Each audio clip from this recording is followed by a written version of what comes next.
Bueno, antes que nada, buenas tardes. El que le habla es el doctor Oscar Rojas Cabanillas, asistente del Hospital Víctor Azarte Chegaray y del Hospital Albrich, ¿no? En lo que es el servicio de oftalmología. El día de hoy vamos a hablar un poco sobre lo que es este glaucoma, ¿no? Algo de glaucoma agudo y lo que es el síndrome de ojo rojo, ¿no? Cómo es el manejo y el tratamiento de estas patologías. Entonces, para empezar, vamos a empezar definiendo lo que es este glaucoma. Como todos sabemos, el glaucoma pues es un grupo de enfermedades que están caracterizadas sobre todo por una anormalidad o una patología a nivel del nervio óptico, la cual es una neuropatía típica, la cual se caracteriza por ser progresiva, ¿no? Bilateral, ¿no? Asimétrica. ¿Por qué? Porque ambos ojos no correlacionan de la misma manera o no avanzan de la misma manera, ¿no? Esto de acá está asociado generalmente a lo que es una pérdida del campo visual, como podemos apreciar acá en la imagen, en donde el paciente va perdiendo el campo periférico, ¿no? Hasta al final llegar a tener una visión solamente tubular, o sea, una visión central, ¿no? Es un de origen multifactorial y hay que diferenciarlo de lo que también se denomina como hipertensión ocular, ¿no? La hipertensión ocular no viene a ser otra cosa más que una presión por encima de 21 milímetros de mercurio en pacientes que no tienen ninguna de las características que acabo de mencionar. No hay alteración a nivel del nervio óptico y no se puede detectar alteración del campo visual. Entonces, si nosotros tenemos o encontramos un paciente con una presión mayor a 21 milímetros de mercurio en dos citas o en dos consultas, ¿no? Estamos obligados a investigar si vamos a encontrar alguna alteración a nivel del nervio óptico o el campo visual. De lo contrario, si no encontramos ninguna alteración en estos dos, vamos a considerarlo solamente como hipertenso ocular. Pero ojo, hay que tener claro que una paciente ya considerada como una hipertenso ocular es una paciente proclive a poder hacer en cualquier momento glaucoma. Así que es un paciente al cual hay que hacerle seguimiento, ¿no? Entonces, dentro de la definición de glaucoma, anteriormente se consideraba la presión intraocular. Ahora se lo considera como el factor de riesgo principal de la presión del glaucoma, ¿no? Pero su presencia, como bien lo dice, no influye, ¿no? En que exista o no esta patología, ya que como vamos a ver cuando hablemos de la clasificación, tenemos nosotros glaucomas con hipertensión ocular y tenemos glaucomas también con presión ocular normal o baja inclusive, ¿no? Los factores que determinan el aumento de la presión intraocular, tenemos lo que es la velocidad de producción del humor acuoso a nivel del cuerpo ciliar, que es donde se forma, ¿no? La resistencia de la salida del mismo, ¿no? A través de lo que es la malla trabecular, a través del canal de Slen, ¿no? Y también los niveles de presión venosa epiescleral, que determinan también la salida o la resistencia en el drenaje del humor acuoso. Ya cuando hablamos de clasificación, como les mencioné al inicio, es un grupo de enfermedades, ¿no? En el cual encontramos el glaucoma de ángulo abierto, el cual puede ser primario, que es al cual más nos referiremos, ¿no? El cual es de ángulo abierto, puede ser de ángulo abierto o puede ser de tensión normal, como les había comentado, ¿no? Puede ser de tipo secundario, donde tenemos ya que es a causa o a consecuencia de otras patologías, como puede ser facolítico, por pseudoesfoliación, por pigmento, ¿no? Tenemos el glaucoma de ángulo cerrado, que es el que se caracteriza, digamos, por presentar episodios agudos, ¿no? No, generalmente no, nosotros no pensamos en un paciente, en un glaucoma primario de ángulo abierto, que nos va a hacer un cuadro agudo, ¿no? Ya que esta es una característica típica generalmente de un glaucoma de ángulo cerrado. Este puede ser primario, que es el de mayor incidencia, con bloqueo pupilar, ¿no? Donde justamente encontramos el glaucoma agudo, el intermitente y el crónico, de los cuales algunos pacientes llegan a la sala de urgencias o de emergencias también presentando ojo rojo y dolor ocular, y en los cuales debutan pues con un cuadro agudo, o puede ser que hayan tenido ya episodios intermitentes los cuales han pasado desapercibidos y llegan en algún momento a urgencias con un cuadro agudo, ¿no? Así tenemos también que esos pueden ser secundarios, ¿no? Con bloqueo pupilar también o sin bloqueo pupilar. Y tenemos un tercer grande grupo que es el grupo de los glaucomas congénitos, se debe justamente a lo que son primarios y son debido a malformaciones ya a nivel embrionario, ¿no? ¿Por qué es importante conocer el glaucoma? El glaucoma es una entidad muy importante de conocer porque ya muy bien lo dice la Organización Mundial de la Salud, es la segunda causa de ceguera a nivel mundial y se calcula que justamente para el año 2020 tengamos más de 11 millones de personas afectadas. Esto no excluye al Perú, ya que en el Perú también es la segunda causa de ceguera, ¿no? Luego seguido de lo que es la catarata, ¿no? Ahora hay que tener en cuenta que los pacientes que presentan glaucoma también van a presentar diversos tipos de limitaciones, tanto en su vida personal o en su vida profesional, debido a que, como todos sabemos, es una enfermedad que conduce a la ceguera. De no ser bien controlado o de no ser bien tratado, nos va a llevar irreversiblemente a una ceguera, lo que no sucede con la catarata, ¿no? Que es un tipo de ceguera que puede ser reversible, ¿no? Luego de una cirugía. Dentro de los factores de riesgo, ya habíamos hablado que el principal factor de riesgo de lo que es un glaucoma primario de ángulo abierto, tenemos la presión intraocular elevada, ¿no? En pacientes con edad avanzada, ya que el glaucoma se presenta generalmente pasados los 40 años, el sexo femenino tiene una mayor probabilidad de tener glaucoma, ¿no? El menor espesor corneal, cuando tenemos la córnea delgada hay una mayor probabilidad, la raza también, está ya estipulado que las personas de raza negra tienen de 3 a 6 veces más probabilidad de hacer glaucoma, ¿no? Y también tenemos los antecedentes familiares, que son muy importantes cuando nosotros vamos a definir un hipertenso ocular o un paciente sospechoso de glaucoma, que también vamos a ver más adelante, ¿no? Dentro de otros factores ya tenemos la miopía, la diabetes, la hipertensión sistémica, que más está relacionada sobre todo con el tratamiento de la misma, ¿no? Lo que puede producir cuadros hipotensivos sistémicos y esto de acá a la vez producir una hipoperfusión a nivel del nervio óptico y producir así y ir dañando así de esta manera, ¿no? El nervio óptico, la migraña, ¿no? Y los vasoespasmos. En cuanto al tratamiento, el tratamiento está orientado pues a lo que es la disminución de la producción del humor acuoso, ¿no? Aquí tenemos los medicamentos, los alfagonistas, los inhibidores de la convertidores de la angiotensina, tenemos así también medicamentos que aumentan la salida del humor acuoso a través de la malla trabecular, tenemos los beta bloqueadores, tenemos los parasimpático miméticos, ¿no? Otros que aumentan también la salida del humor acuoso, pero a través de la vía uveoscleral, ¿no? Tenemos las prostaglandinas, que son los medicamentos, digamos el grupo de medicamentos más modernos, por decirlo así, y tenemos los mixtos, ¿no? Que son así la adrenalina, que es poco usado para el manejo en sí o para un tratamiento continuo de glaucoma. Luego ya viene el tratamiento quirúrgico, el cual está indicado cuando ya ha fracasado el tratamiento médico, ¿no? O en algunas condiciones especiales es también de elección inicial, pero tenemos los diferentes tipos de terapias. Tenemos la trabeculoplastia, que se realiza con láser, ¿no? Ya sea el láser argón o YAG láser. Tenemos la trabeculectomía, que sigue siendo la cirugía de elección principal para el tratamiento de glaucoma, ¿no? En la cual se puede usar antimetabolitos o no, y la cual tiene también sus variedades, puede ser penetrante, puede ser no penetrante, etcétera. Eso de acuerdo ya a lo que es la habilidad del cirujano y también la peculiaridad del cirujano, que generalmente tenemos mayor gusto por hacer una u otro tipo de cirugía. Luego ya viene el implante valvular, que viene a ser ya una cirugía en el cual se le va, como su nombre lo dice, se le va a implantar una válvula. Generalmente no es de elección, ¿no? Generalmente se le realiza a pacientes ya que han recibido o que se les ha realizado una trabeculectomía previa, ¿no? Y luego tenemos la ciclodestrucción, en la cual pues se va a producir o se va a realizar un daño o se va a nivel del cuerpo ciliar para de esta manera hacer que se produzca una menor producción de humor acuoso. Entonces, sabiendo esto es un panorama general del glaucoma, ahora sí vamos a hablar de los diferentes tipos de medicamentos que utilizamos para manejar el glaucoma.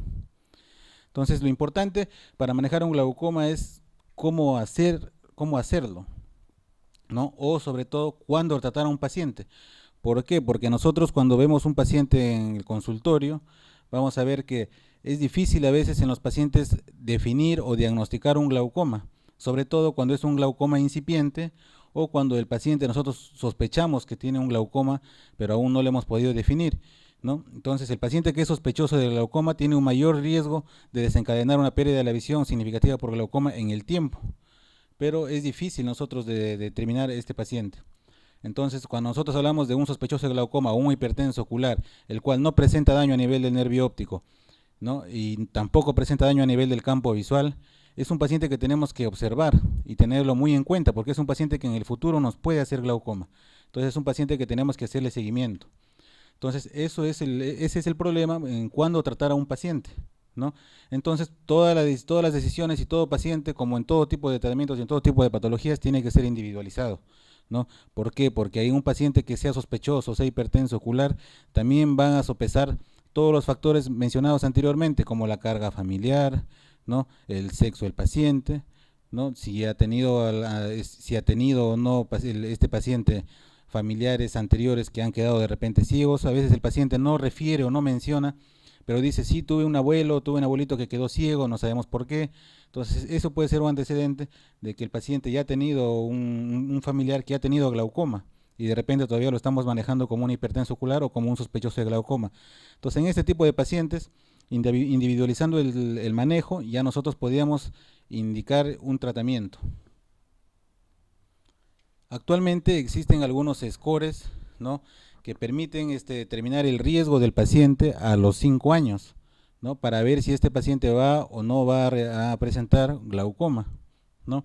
Entonces, esto de acá, este score es uno de ellos, en el cual se va a colocar la edad del paciente, ¿no? Se coloca la presión que se le ha encontrado, el espesor corneal, ¿no? También vamos a ver en esos pacientes la campimetría, ¿no? Y lo que es la relación del disco óptico, lo cual lo hacemos por intermedio de un fondo de ojo, ¿no? Ponemos a funcionar la calculadora y a los 5 años nos da que este paciente tiene una probabilidad de 20% de hacer glaucoma, así como este otro paciente del 15.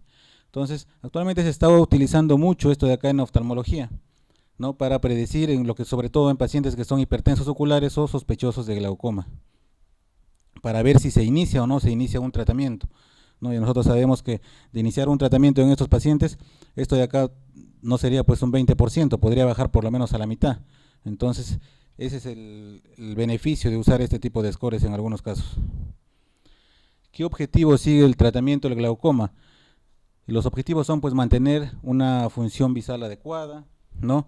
Los mínimos efectos secundarios de la droga también son muy importantes, ¿no? Según la expectativa de vida del paciente, también no es igual tratar a un paciente que tiene 40 años, que está debutando con glaucoma o está siendo recién diagnosticado de glaucoma, a un paciente pues que tiene 70 años o 80 años y que recién también está siendo diagnosticado de glaucoma, y mucho tiene que ver también la evaluación del nervio óptico, para ver cómo estaría el de 40 o cómo estaría el de 80, para iniciar el manejo y para elegir la droga que va a usar este paciente.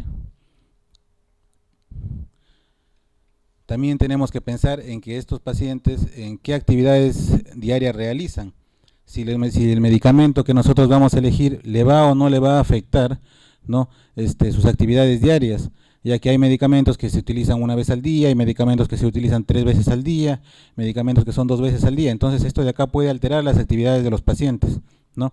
Y otra cosa muy importante es el costo económico, que a veces, aunque no lo tengamos en cuenta, llega a ser muy importante, sobre todo en pacientes que de repente no disponen de un seguro, ¿no? Ya que los medicamentos de glaucoma son muy costosos. Entonces, en estos pacientes, en algunos casos excepcionales, se decide realizar la cirugía. O puede ser un paciente que no tiene mucha llegada a una evaluación, ya sea oftalmológica o evaluación por un médico general, ¿no? ¿Por qué? Porque vive lejos o vive en una zona alejada. Entonces, en este tipo de pacientes ya se está postulando la posibilidad de realizar una cirugía de primera elección. En este caso estamos hablando de lo que es la trabeculectomía. En cuanto a lo que es la presión intraocular objetivo que nosotros tenemos cuando manejamos un paciente glaucoma, ¿no? Vamos a encontrar que nosotros buscamos reducción del 30% de la presión intraocular inicial obtenida, ¿no? Entonces nosotros tenemos un paciente que llega constantemente a la consulta, se le hace una presión, se le calcula una presión intraocular promedio, y con el medicamento lo que nosotros esperamos es reducir el 30% de esta presión intraocular, ¿no? Consiguiendo ese 30% nosotros estamos llegando a una PIO target o a una PIO meta, que es lo que nosotros desearíamos en el paciente. Ahora, la reducción de la presión intraocular por debajo del nivel que puede empeorar la lesión del nervio óptico también es muy importante.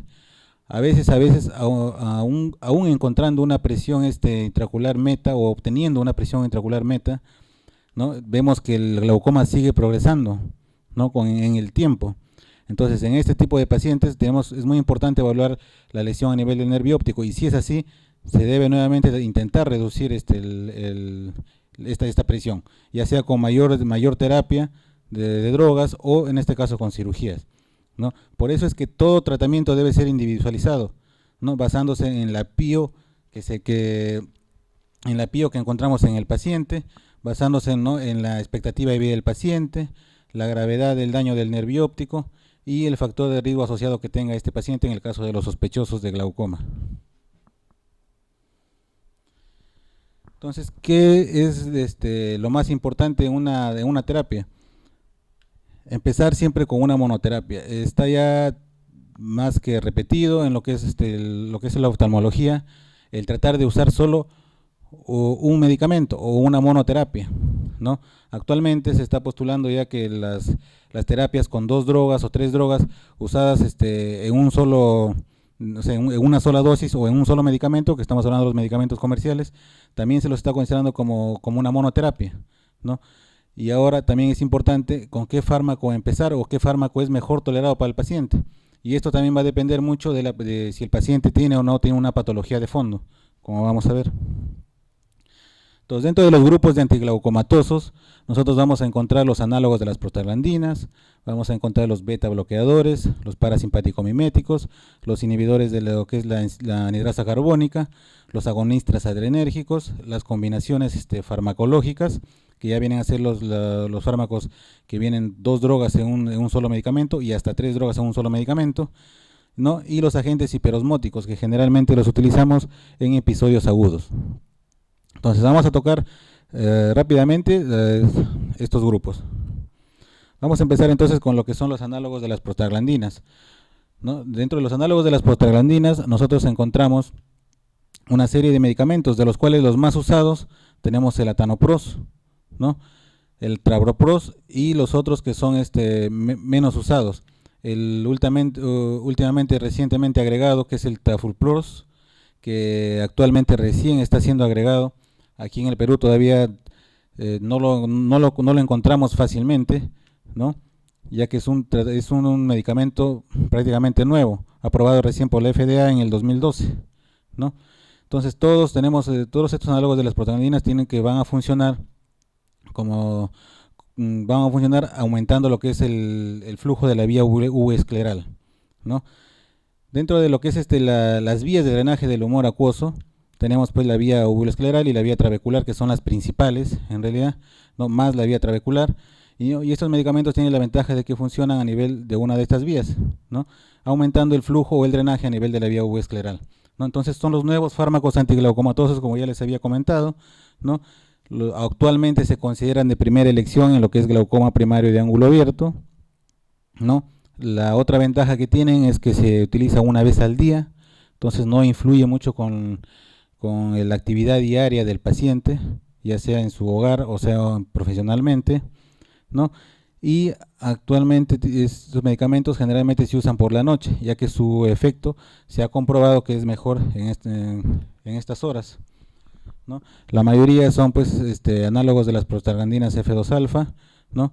Son altamente selectivos, ¿no?, de los receptores de prostanoides, ¿no? Uno de ellos, como la unaprostona, produce neuroprotección, ya que mejora el flujo a nivel ocular, ¿no? Y dentro de las combinaciones, que es lo que vamos a ver más adelante. Entonces, hablando del atanopros, que es el más usado actualmente aquí en Perú, y ya sea en la parte de la privada o en la parte de la seguridad social, ¿no? Entonces aumenta el flujo de la vía uvuloescleral, ¿no? Su efecto hipotensor es de 25 a 32%, considerado un buen efecto hipotensor en los pacientes, si nosotros nos retornamos a lo que es hablar de pío meta, ¿no? Entonces es de elección para lo que es glaucoma primario de ángulo abierto, para hipertensos oculares también, y también en otro tipo de diferentes de glaucoma. Dentro de los efectos adversos principales, que eso sí es la parte mala del medicamento, porque hay muchos pacientes que presentan este tipo de manifestaciones. Hay pigmentación a nivel del iris y del párpado, tenemos la hipertricosis. Estos pacientes con el uso prolongado de este medicamento empiezan a tener pestañas largas. Tenemos lo que es la hiperemia conjuntival, el paciente viene también con el ojo rojo y esto le fastidia y hace que tengamos que retirar el medicamento, puede haber alergia al medicamento, ¿no? Lo que es el edema macular cistoide, puede producir uveitis anterior y erosiones corneales. Pero dentro de las principales causas tenemos el aumento del crecimiento de las pestañas, que es considerado como la hipertricosis, la hiperemia conjuntival y la pigmentación del iris. El bimatopros, tenemos que este de acá ya es una prostamida, ¿no? Aumenta el flujo uvuescleral y trabecular, reduce la presión intraocular también de un 27 a un 23%. Está comparado con el timolol, se dice que baja la presión de 2 a 3 milímetros mejor, ¿no? El efecto adverso sistémico es lo que contiene un poco a este medicamento y que puede producir cefaleas, astenia y hirsutismo.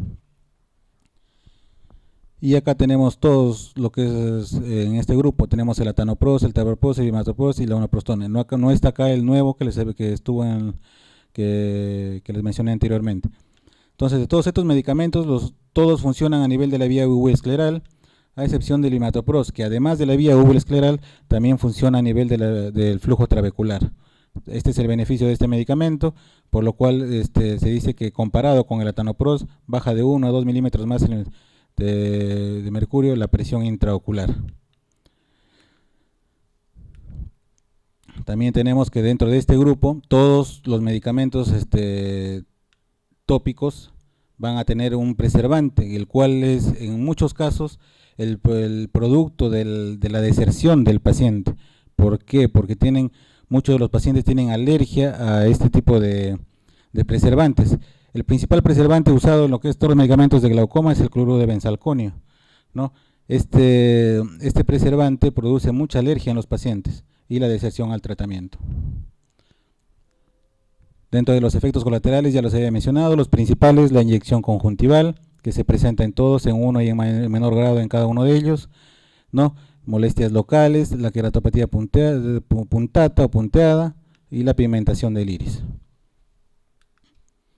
Y aquí para hablar un poco del nuevo medicamento, el cual recién está siendo introducido, ¿no? Desde el 2009 que apareció en Europa y Japón, recién ha sido aprobado en el 2012 por la FDA, y puede venir con preservante o sin preservante, ¿no? No incrementa lo que es la melanogénesis en las células melánicas cultivadas en vitro, lo cual es importante para que no aumente la pigmentación en los pacientes, pero tiene una gran desventaja, que viene en monodosis.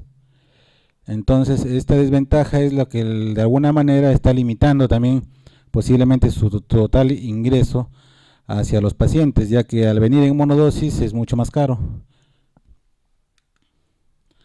Ahora vamos a pasar al segundo grupo más importante, el cual antes era de primera elección, que tenemos a los beta bloqueadores. Dentro de los beta bloqueadores tenemos que estos de acá van a disminuir la presión intraocular, ¿no? Reduciendo lo que es la formación ya del humor acuoso, más no el drenaje, ¿no? Entonces, de esta manera logran una reducción de la presión intraocular de un 20 a un 30%, muy similar a lo que es los análogos de las prostaglandinas, ¿no? El timolol es la droga que campea o la primera droga en este grupo, ¿no? Tenemos que el efecto, como ya lo vimos, ¿no? Se puede usar en hipertensos oculares y en pacientes con glaucoma. La dosis terapéutica óptima vienen de 0.25 y 0.5% con la de concentración. La reducción de la presión se va a dar a los 20 o 30 minutos, ¿no? Y su pico máximo es a la primera de las 2 horas. La duración del efecto es de 24 horas, pero se utiliza en terapia de 2 veces al día, ¿no? Ya sea mañana y noche.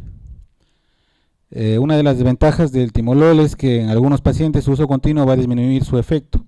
Esto de acá se le llama un escape corto de tiempo, en el cual el 25% de la presión intraocular pretratamiento disminuye en estos pacientes, o sea, esos pacientes con su uso no va a mejorar la presión del paciente en algunos casos, y también por un problema de taquifilaxia a largo tiempo, en el cual disminuye la eficacia del medicamento. Esto acá generalmente pasado unos meses o pasado el año de uso de este medicamento, va a disminuir su eficacia.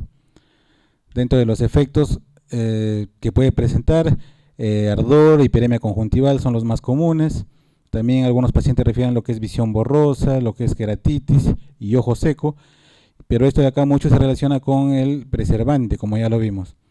Dentro de los efectos sistémicos que son muy importantes en este caso de los beta bloqueadores, tenemos la que puede producir bradicardia, arritmia en pacientes que tienen algún problema ya valvular, ¿no? Hipotensión, y también el broncoespasmo que presentan estos pacientes, por lo cual estos pacientes están contraindicados en pacientes asmáticos, ¿no? El resto de alteraciones sistémicas se pueden presentar, pero los más comunes son a nivel pulmonar y cardiovascular. Entonces, ahí te dice que hay razones para cambiar el timolol como terapia inicial, perdón.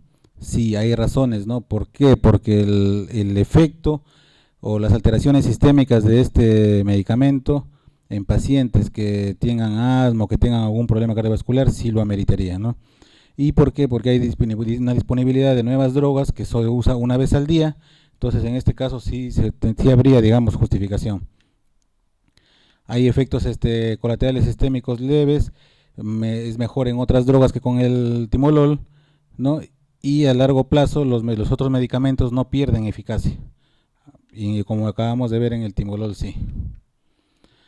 Otro de los medicamentos es el betaxolol, ¿no? Es un beta-1 bloqueador adrenérgico, es relativamente cardioselectivo ya que no es exclusivo, no es selectivo, ¿no? Se usa también cuando hay glaucoma y enfermedad pulmonar, pero aún así, por más de que el medicamento diga que es selectivo o particularmente selectivo, no es así, puede producir alteración a nivel pulmonar y cardíaco. Efectos adversos, hay disconfort ocular y como ya vimos la bradicardia y el bloqueo auriculoventricular, y acá faltaría agregar lo que es el problema pulmonar en pacientes asmáticos que también, aunque está indicado en ellos que se pueden usar este medicamento, pero hay que tener mucho cuidado. Otro de los grupos que funcionan, otro de los medicamentos de este grupo que funcionan igual, tenemos el carteolol y el levobunolol, que son poco usados en la actualidad. Tenemos como tercer grupo los inhibidores de la anhidrasa carbónica, ¿no? Estos de acá van a inhibir los que son en los procesos ciliares del ojo, reduciendo así lo que es la secreción del humor acuoso, o sea, la formación del humor acuoso.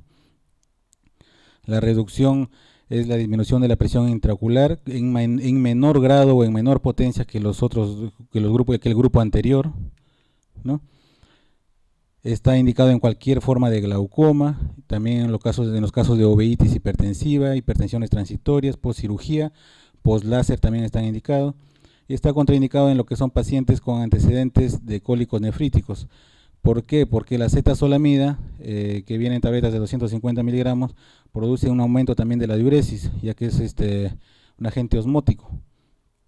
De esta manera va a producir que el paciente pues pueda presentar un cuadro agudo, ¿no? un cólico nefrítico agudo, y eso es algo serio, ¿no?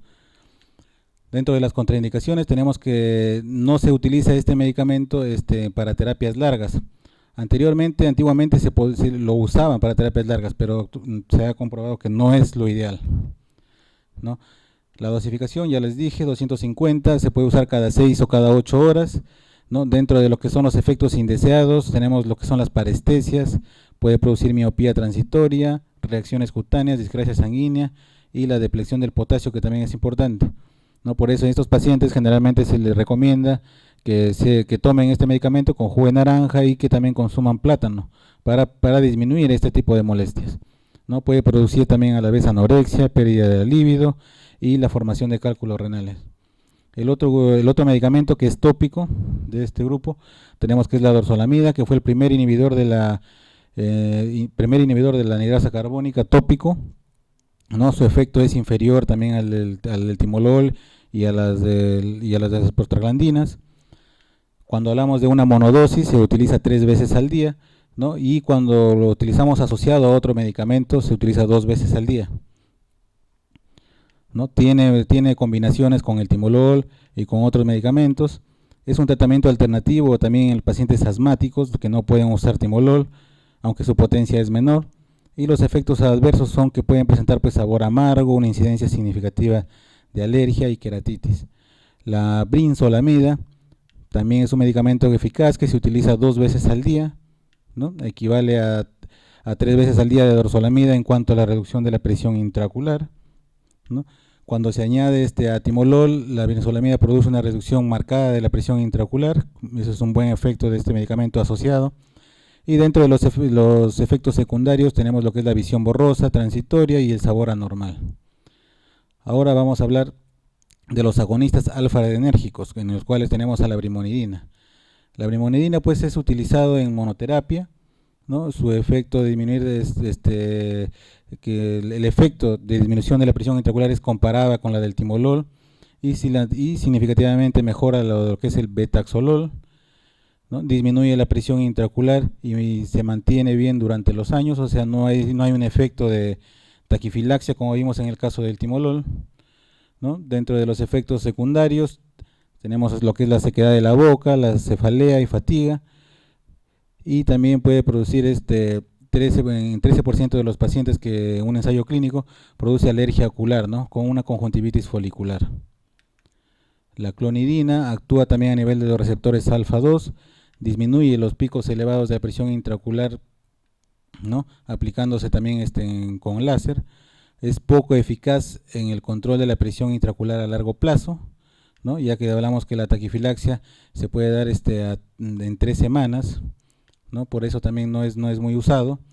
Atraviesa la barrera hematoencefálica produciendo hipotensión sistémica, confusión mental y convulsiones, por lo cual estos medicamentos ambos están contraindicados en niños, ¿no? Sobre todo bueno, se dice que están contraindicados en niños menores de 9 años, pero el medicamento dentro de sus indicaciones refiere que el niño no debe ser usado en niños menores de 14 años, ¿no? Tenemos la praclonidina, también todos, como les mencioné, pasan la barrera hematoencefálica, se utiliza el 1% una hora antes y después de algún procedimiento láser. Tenemos los agonistas alfa-adrenérgicos que se deben utilizar con cautela. Tenemos que son inhibidores de la monoxidasa, antidepresivos, tricíclicos y antihipertensivos, por lo cual hay que tener cuidado en los pacientes que están utilizando estos medicamentos. Hay un mayor efecto adictivo para bajar la presión intraocular cuando se asocia con mióticos e inhibidores de la anhidrasa carbónica. O sea, asociados estos medicamentos van mejor. Entonces, cuando nosotros tenemos un paciente con glaucoma o una hipertensión ocular, para nosotros iniciar la terapia con prostaglandinas o beta bloqueadores, ¿cuándo tenemos que iniciar la terapia? Es la gran pregunta. ¿Y cuánto es nuestra PIO meta? También es la gran pregunta, ¿no? Entonces eso nosotros tenemos que determinarlo en la consulta, ¿no? Si nosotros conseguimos, iniciando la terapia, no conseguimos lograr la PIO meta, tenemos que añadir o a un beta bloqueador o cambiar la dosis o cambiar de medicamento. Si lo logramos, seguimos con el medicamento, ¿no? Obviamente siempre sus controles de campo visual y la evaluación del nervio óptica, que es importante, ¿no? Y también tenemos acá algunas estrategias para el tratamiento médico, ¿no? Tenemos que ver la edad del paciente, como vimos, el estado del glaucoma y otros factores de riesgo que puede presentar el paciente en el caso de un paciente sospechoso. Obtenemos la piometa, iniciamos como una monoterapia, ya sea los beta bloqueadores, que son de segunda elección actualmente, o puede ser los análogos de las prostaglandinas, que es de primera elección. Si se alcanza la piometa, entonces su control periódico con fondo de ojo y campo visual por lo menos, y si no se alcanza la piometa se puede agregar, si estamos usando el timolol, podemos agregar el latanoprost, o si estamos agregando de primera línea el latanoprost, podemos agregar el timolol, ¿no? Y así sucesivamente se va subiendo de una monoterapia a una terapia doble o una terapia triple, de acuerdo a cómo corresponde el caso del paciente, y de esta manera ya para posteriormente, si el paciente sigue manteniendo presiones altas, pasar ya a pensar en una cirugía. Entonces la eficacia de la monoterapia se ha considerado que es débil en algunos casos, ¿no? De lo que es los beta bloqueadores es mejor, y lo que es los medicamentos como el latanoprost, el tavoprost es mucho mejor, ¿no? Dentro de la frecuencia y la severidad de efectos colaterales sistémicos, tenemos que es baja en los análogos de las prostaglandinas, alta en los beta bloqueadores y media en lo que es la brimonidina, los inhibidores de la anhidrasa carbónica y el betaxolol, ¿no? Entonces podemos ver por qué los análogos de las prostaglandinas han actualmente son de primera elección. ¿Por qué? Porque tienen menos efectos colaterales, ¿no? Como monodosis funcionan mejor, ¿no? Entonces esto coayuda nos dice que estos medicamentos se venden de primera elección actualmente, como son considerados.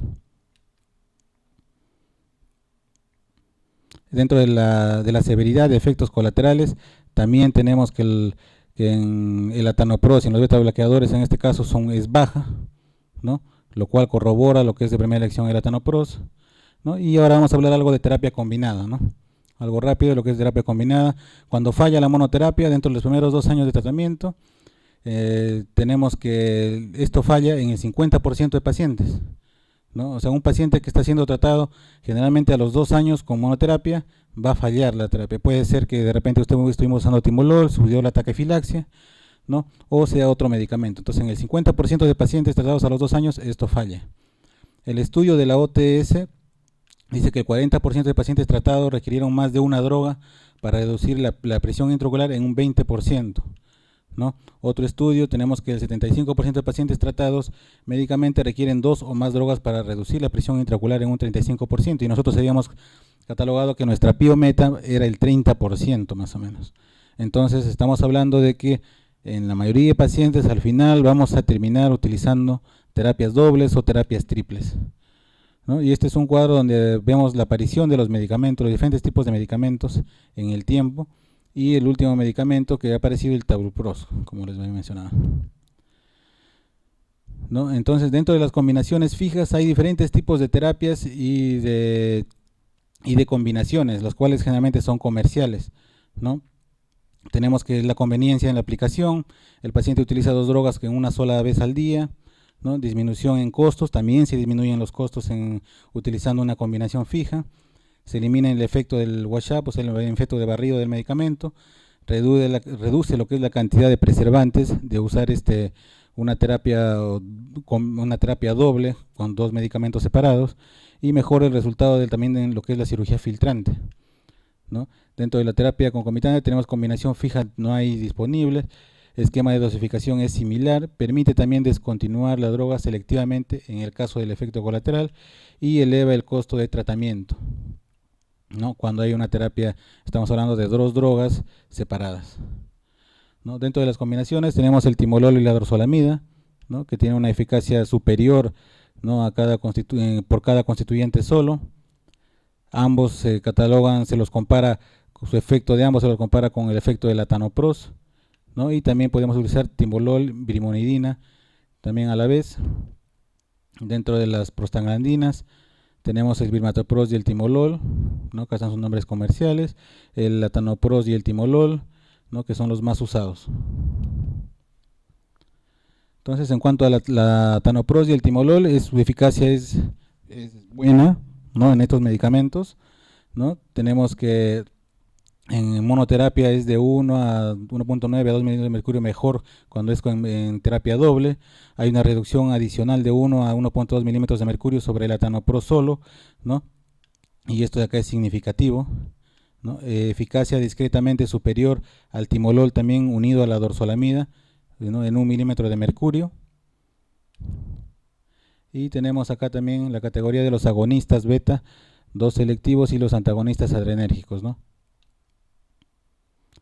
Todos estos medicamentos usados combinados o usados solos, es bueno conocerlos, ¿no? Nosotros en cuanto al manejo de glaucoma tenemos que tenerlos en cuenta porque generalmente, como ya lo hemos mencionado, el paciente no va a quedar con una sola droga, siempre va a terminar en una terapia combinada con 2 o 3 medicamentos, ¿no? Entonces de esta manera tenemos que ver también la discreción al tratamiento de los pacientes, ya que los pacientes generalmente cuando utilizan un medicamento a una hora, otro medicamento a otra hora, al final resultan retirándose o abandonando el tratamiento, ¿no? La ventaja de los medicamentos que vienen combinados juntos, dan la ventaja de que pues, se puede utilizar en una sola dosis al día, ¿no? Y ya estamos utilizando los 2 medicamentos. Pero lamentablemente todavía nuestros sistemas de salud todavía eso no lo permiten, ya que siempre lo tenemos por separados. Entonces por eso encontramos gran deserción y por eso gran progresión de glaucoma en algunos de nuestros pacientes, o terminamos lamentablemente en lo que es terapias quirúrgicas, ¿no?, de cirugías filtrantes.